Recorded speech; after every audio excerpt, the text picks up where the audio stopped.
किसी ने ऐसा कुछ नहीं देखा मैम जिससे सर की कोई मदद हो सके। मैंने सबसे पूछ लिया।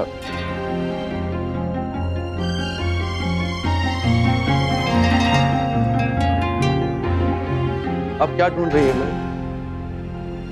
जिस दिन नैतिक और जूही के बीच में बातचीत हुई थी, उस दौरान का कोई चैट या फिर कोई कैमरा या कुछ और अगर ऑन रहा हो तो उन दोनों के बीच की बातचीत की रिकॉर्डिंग अगर हमें मिल जाती ना। ऐसा तो कुछ नहीं है मैम, मगर मैं एक बात सोच रहा था, क्यों ना हम सभी को सब कुछ साफ साफ बता दें। जूही ने ऑफिस में जो गड़बड़ की है वो भी, और अब जो वो सर को धमका रही है वो भी। जिसको गलत समझना होगा वो तो इसे भी गलत ही समझेगा ना मैनेजर साहब। और वैसे भी अगर हम ऐसा करते भी हैं तो सब लोग यही कहेंगे कि नैतिक को जूही की गलती का पता चल गया और उन्होंने इस बात का फायदा उठाने की कोशिश की।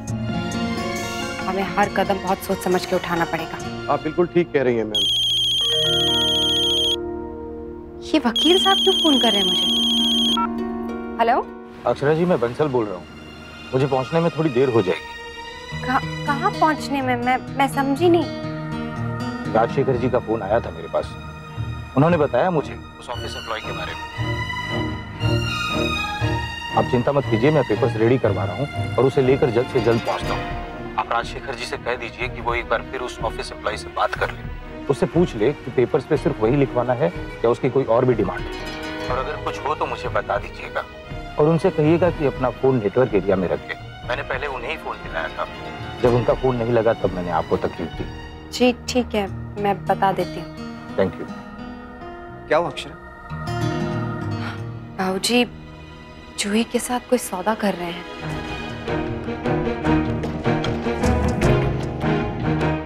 अक्षरा ने फिर मेरा फोन नहीं उठाया। घर के नंबर पे लगा के देखिए दीदी।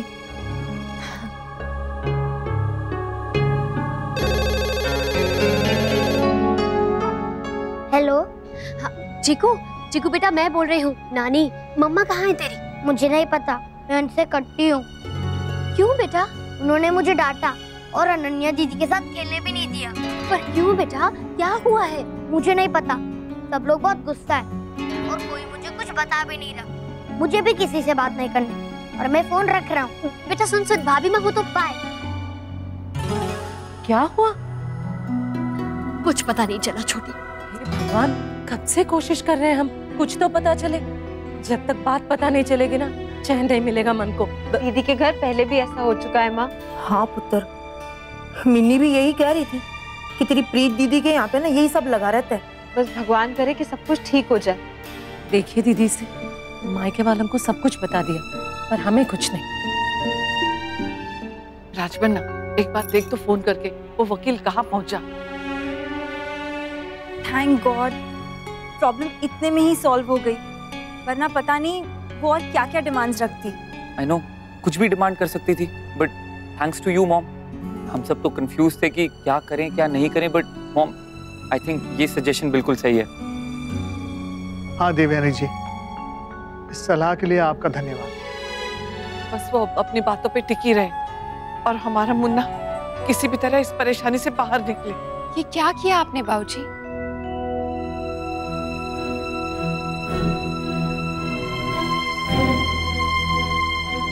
मैंने आपसे कहा भी था बाबूजी कि हम उसे सबक सिखाएंगे। क्यों झुक गए आप उसके आगे, ये जानते हुए भी कि वो गलत है? बहू, इस समय गलत और सही से ज्यादा जरूरी मुन्ना है, क्योंकि तुम ये बड़ी अच्छी तरह जानती हो अगर ये लड़की कल सवेरे तक पुलिस तक पहुंच गई तो मुन्ना पर क्या इल्जाम लगा सकती है और उसका क्या हश्र हो सकता है। और बात किसी के सामने झुकने की नहीं है अक्षरा। हमने सिर्फ उस लड़की से एक समझौता किया है नैतिक के लिए। अगर हम उसे ये लिख के दे देंगे कि हम उसके खिलाफ कोई एक्शन नहीं लेंगे, तो वो भी तो हमें ये लिख के देगी कि वो नैतिक के खिलाफ पुलिस में रिपोर्ट नहीं करेगी। छोटी माँ, जब हमने कुछ किया ही नहीं है तो हम डरे क्यों? और हम ये बात जानते हैं कि हम पर ये झूठा इल्जाम लगाकर वो दरअसल अपने आप को बचा रही है, और अब हमें माफ करने का नाटक करके उसने अपने पांव और मजबूत कर लिए हैं। अक्षरा, जब हमारे अपने पांव कमजोर होना तो दूसरे की मजबूती या कमजोरी से कोई फर्क नहीं पड़ता, क्योंकि तूफान का सामना हमें हमारे बल पे करना है, किसी और के नहीं। हमने नैतिक को इस तूफान से निकालने की कोशिश की है, बस, और कुछ नहीं। छोटी माँ, आप समझ नहीं रही हैं। ऐसे माफी मांग के ना हम अपने आप को शर्मिंदा कर रहे हैं। और अगर ये बात बाहर लोगों में फैल जाती तो रिश्तेदार, बिरादरी वाले, तुम्हारे बिजनेस से जुड़े हुए लोग, अगर ये बात उन तक पहुंचती तो क्या शर्मिंदगी नहीं होती? छोटी माँ, हम बात को वहां तक पहुंचने ही नहीं देते। कैसे कैसे करती तुम ये? कोई रास्ता मिला है तुम्हें, बताओ। नहीं मिला, पर मिल जाएगा। अभी भी हमारे पास वक्त है। जो चीज इतनी देर तक नहीं मिली वो अब क्या मिलेगी? देखो बहू, जो तुम चाहती हो वही हम सब भी चाहते हैं। जूही को सजा मिले, उसे सबक मिले, यही चाहती हो ना? लेकिन उसके लिए मैं अपनी, तुम्हारी, मुन्ना की, परिवार की, खानदान की इज्जत दांव पर नहीं लगा सकता। इसीलिए हमने ये निर्णय लिया, ये रास्ता चुना है। यदि तुम्हारे पास कोई रास्ता है, सुझाव है तो बताओ। बहू, हम सब तुम्हारे साथ हैं, हम चलेंगे तुम्हारे साथ जहां तुम कहोगी। लेकिन बेटा, इतना याद रहे, मुन्ना की बेगुनाही साबित करने के लिए हमारे पास सिर्फ कल सवेरे तक का समय है, और ईश्वर करे कि तुम इसमें सफल हो। अगर ऐसा नहीं होता है तो हमें ना चाहते हुए भी वही करना होगा जो ये लड़की चाहती है।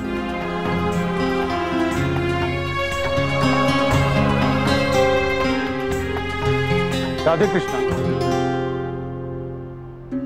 वकील साहब आइए।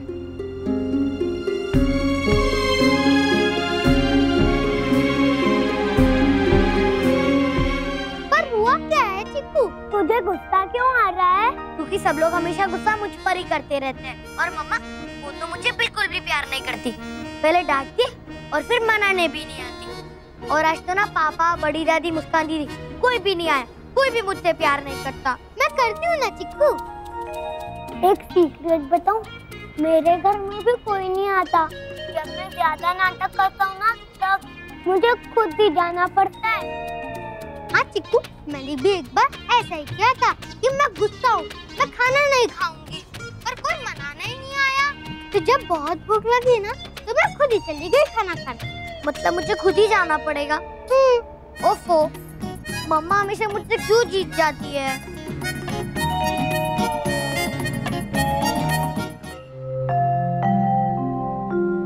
कोई रास्ता मिला अक्षरा? तुम्हें अभी भी लगता है कि हमने जूही से बात करके गलती की? अक्षरा, अगर हम उससे बात नहीं करते तो इस वक्त हम यहाँ नहीं, पुलिस स्टेशन में होते। मैं तुम्हारी स्थिति समझती हूँ अक्षरा, लेकिन कभी कभी बहादुरी से लड़ने की बजाय समझदारी से बचना ही अच्छा होता है। देवयानी जी, आप तैयार हैं? जूही का फोन आया था, पूछ रही थी हम सबने क्या तय किया। मैंने कह दिया कागज तैयार है, बस लेकर आ ही रहे हैं। जी।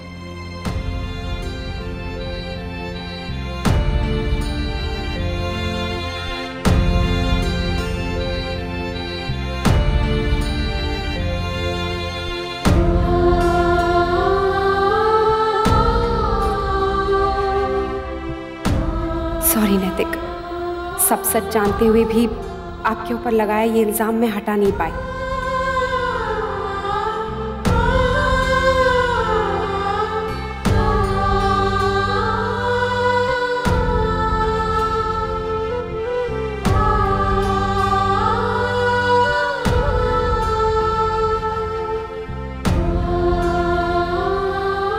मम्मा मम्मा, ये देखो, इसमें क्या है?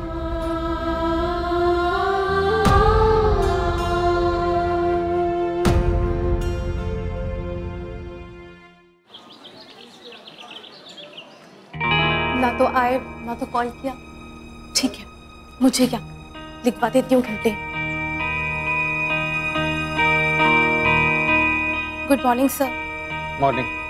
कहिए मैडम। जी, वो मुझे एक कंप्लेन लिखवानी है अपने बॉस के खिलाफ। उन्होंने मेरे साथ सर बदतमीजी ऑफिस में। क्या नाम है आपके बॉस का? जी नहीं। एक मिनट इंस्पेक्टर साहब।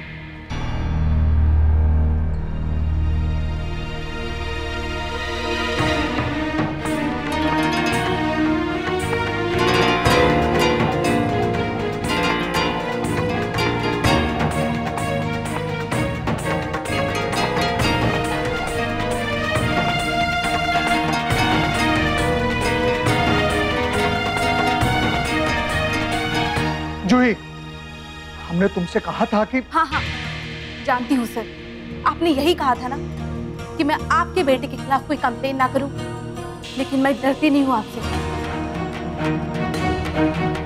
इंस्पेक्टर साहब, इन लोगों ने मुझे धमकाया था, कहा था कि अगर मैं कंप्लेन करूंगी ना तो मेरे खिलाफ झूठा इल्जाम लगाएंगे और मेरे खिलाफ केस करेंगे। लेकिन मैं फिर भी यहाँ आ गई सर। भले ये लोग मुझे कितना भी डराया धमकाए, लेकिन मैं नहीं डरने वाली, मैं पीछे नहीं हटने वाली सर, क्योंकि सर ने जो मेरे साथ किया है उसकी सजा इन्हें जरूर मिलेगी। ये लोग बड़े हैं तो क्या हुआ, कानून सिर्फ अमीरों का फेवर करने के लिए तो बना नहीं है ना सर, ये तो हर किसी को इंसाफ दिलाने के लिए बना है ना सर। हो गई तुम्हारी बकवास या तुम्हें और भी कुछ कहना है? सच बोलने वालों को अपनी बात किसी से साबित नहीं करवानी पड़ती है। अगर तुम्हारी कहानी सच्ची है तो फिर पूरे विश्वास के साथ कहो ना, ऐसे क्यों बोल रही हो? और रही बात FIR की, तो वो तुमसे पहले हम तुम्हारे खिलाफ लिखवाएंगे, और वो भी अपनी ताकत या अपने ओहदे के बल पर नहीं, सबूत के बल पर।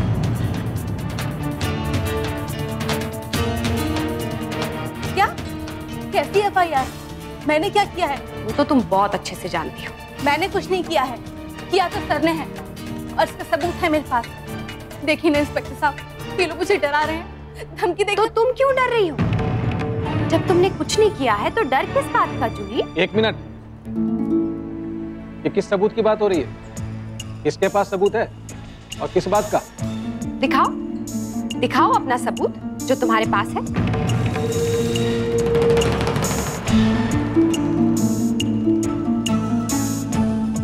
क्या हुआ? नहीं है? ठीक है, हमारे पास सबूत है, हम दिखाते हैं। ये देखिए आप।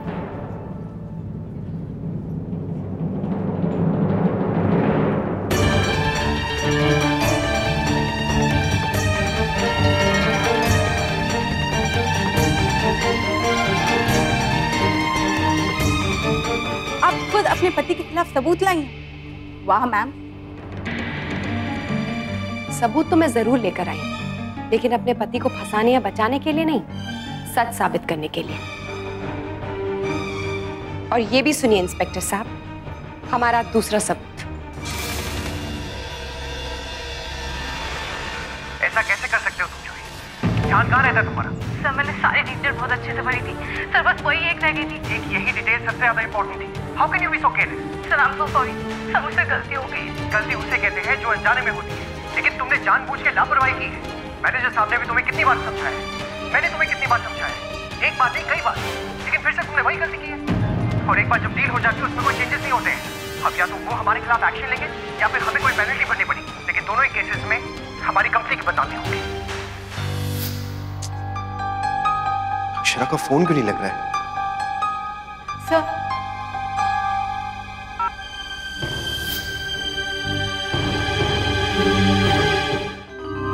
मम्मा मम्मा देखो इसमें क्या है? क्या है रुको? पापा और एक आंटी का झगड़ा। कुछ नहीं है बेटा, ऐसे कुछ और होगा। आजकल बहुत सारे वॉइसमेल्स आते हैं ना, वैसा ही कुछ होगा। आप जाओ। नहीं मम्मा, ये पापा की आवाज है, आप सुनो। रुको। अदरवाइज ये बात मेरी कंपनी पे आ सकती है और ये मुझे बिल्कुल बर्दाश्त नहीं होगी। सर प्लीज मुझे माफ कर दीजिए सर, दोबारा ऐसा कभी भी नहीं होगा sir, please. No Juhi, it's not possible. और वैसे भी मुझे अब ये सोचना पड़ेगा कि तुमने जो इतनी बड़ी बेवकूफी की है ना, उसे कैसे ठीक करूं? सर क्लाइंट से मैं माफी मांगती हूँ। आई am sorry for this. Do you think it is so easy? Sorry कहने से सब ठीक हो जाएगा? ये लीगल डॉक्यूमेंट है जूही, जो क्लाइंट को जा चुका है, जिसके बेसिस पे हमने डील की है। नौकरी से तो तुम जाओगी। सर मुझे नौकरी से मत निकालिए सर, प्लीज। मैंने कहा ना, जाओ यहाँ से, गो। कोई भी काम ठीक से नहीं करती हो तुम। ये सब बकवास है, ये सब झूठ है, मेरी बात मानिए। इंस्पेक्टर साहब, आप CCTV फुटेज और वॉइसमेल मैसेज का टाइम मैच करके देखिए, आपको पता चल जाएगा कि सच क्या है। और तुम, अब हम डरने वाले नहीं हैं। अब तुम्हें जो करना है तुम करो। अब चाहे नैतिक अरेस्ट हो जाए, कोर्ट में बात चली जाए, या फिर मीडिया को पता चल जाए, या फिर पूरे शहर को, हम नहीं घबराएंगे, क्योंकि अब तुम हमारा कुछ नहीं बिगाड़ सकती हो। लेकिन तुम अपने बारे में सोचो कि तुम्हारा क्या होगा। पुलिस तुम्हारे साथ क्या करेगी ये तो तुम्हें इंस्पेक्टर साहब बताएंगे, और ऑफिस में तुम्हारा क्या होगा ये तो तुम्हें बताने की जरूरत नहीं। और हाँ, इसके अलावा भी हमारे वकील साहब कह रहे थे कि तुम पर कई केसेस करेंगे, मानहानि का, चोरी का, फ्रॉडरी का। कितने का दावा करने के लिए कह रहे थे वकील साहब बाबूजी? ये अगर अपना घर बार सब कुछ बेच देगी ना तो भी नहीं चुका पाएगी। सुना ना तुमने? और सबसे बड़ी बात, एक बार जब ये घिनौनी बात तुम्हारे बायोडेटा में जुड़ जाएगी ना, उसके बाद तुम्हें हम क्या कहीं पर भी काम नहीं मिलेगा। सोचा है तुमने इस बारे में?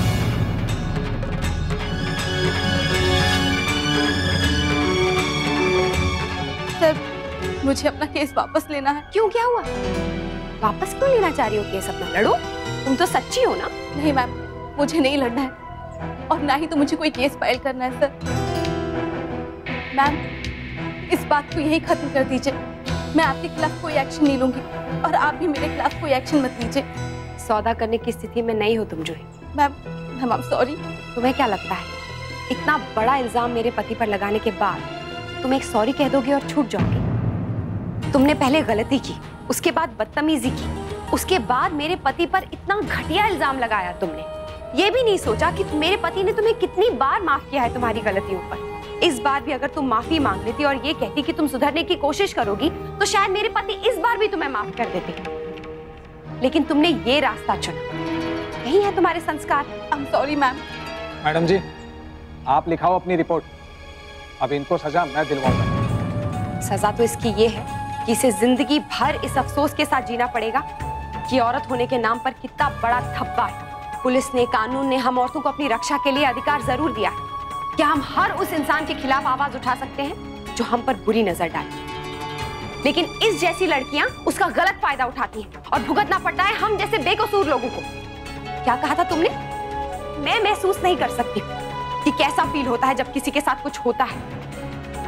मैं महसूस कर सकती हूँ क्योंकि मैं भुगत चुकी हूँ। पता है मुझे कैसा महसूस होता है। भगवान न करे कभी तुम्हारे साथ ऐसा कुछ हो। मुझे पता है कितना गंदा और घटिया एहसास होता है जब कोई जबरदस्ती आपके साथ कुछ करने की कोशिश करता है।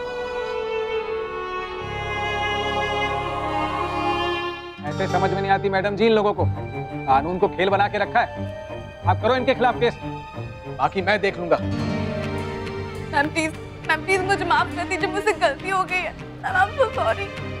मुझे सॉरी बोलने से कोई फायदा नहीं है। जिसके साथ तुमने ये किया है, अब ये उसी का अधिकार है कि वो तुम्हारे साथ क्या करे।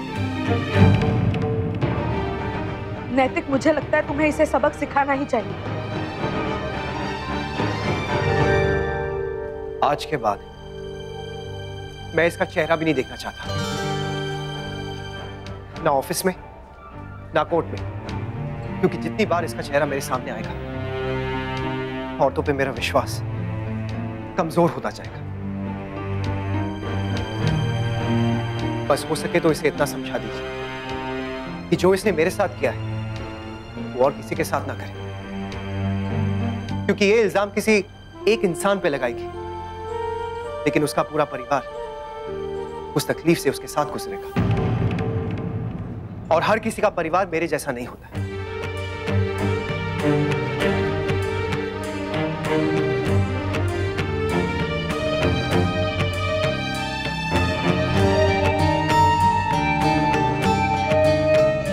तुम्हारी तनख्वाह तुम्हारे घर पहुंचा दी जाएगी।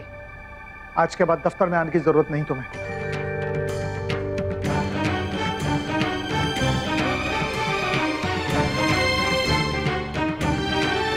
इस देश में औरतों को पूजा जाता है, लेकिन अफसोस तुम जैसी कुछ औरतों की वजह से सबका नाम खराब हो जाता है।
स्टार प्लस के YouTube पेज पर आने के लिए आपका धन्यवाद। अपने फेवरेट शोज देखने के लिए subscribe to Star Plus YouTube page and hit the bell icon.